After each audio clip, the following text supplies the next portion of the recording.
Well, 20 years ago today, a brilliant but troubled casino executive named Ted Binion was found dead in his home. Now, the death was initially ruled a possible suicide because Binion had heroin and other drugs in his system. But the Binion family suspected foul play, and eventually prosecutors began to suspect Binion had been murdered by his live-in girlfriend, Sandy Murphy, and her secret lover, Rick Tabish, who, by the way, was a friend of Binion's. Now, the Binion murder trial has been called the trial of the century for Las Vegas. One of the prosecutors in the case, former District Attorney David Rogers, sat down with the I-Team's George Knapp and recalled how the case evolved from a suicide to a murder.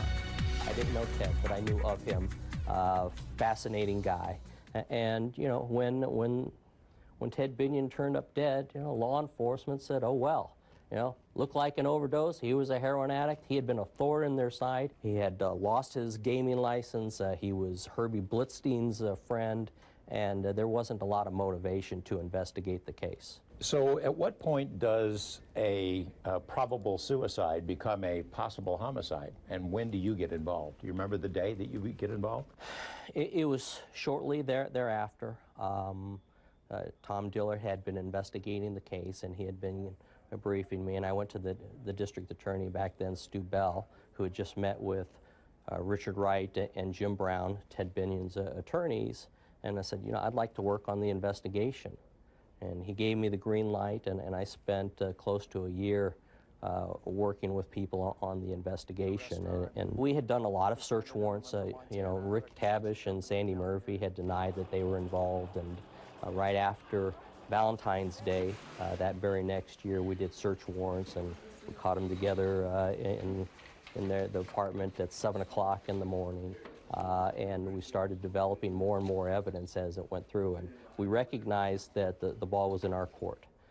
There was no rush to charge them. We wanted to make sure that we had a rock-solid case, to the extent that you can have a rock-solid case in a circumstantial evidence case where you have to prove both that it wasn't a overdose, that it was actually a homicide, a murder, and that these people were responsible for it. Talk about a made-for-TV case. I mean, Dr. Michael Baden, who was a huge star then, probably is still a celebrity now, but I mean, you know, that's really something that would galvanize the attention of a jury and a TV audience.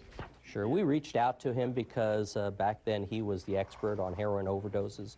Our theory was that they forced Ted Binion to take a bunch of Xanax and heroin, he said, yeah, it looks like a heroin overdose to us, a forced heroin overdose. He comes out during the preliminary hearing. We brought him out because things were not going very well. It looked like we might not even get this case to a trial. And I said, get Dr. Michael Baden out here fast. So he came out. David Wall and I met him that evening after court, and we're beat up. And Dr. Baden looks at me and says, David, Ted Binion did not die of a drug overdose. I thought I was going to be the next autopsy. And I looked at him, and he said, listen, David, he says, I see the look in your face.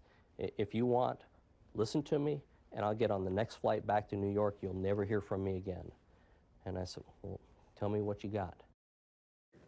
Well, tonight at 6 p.m., David Rogers talks about the difficulties of the first trial and how prosecutors were able to obtain a conviction.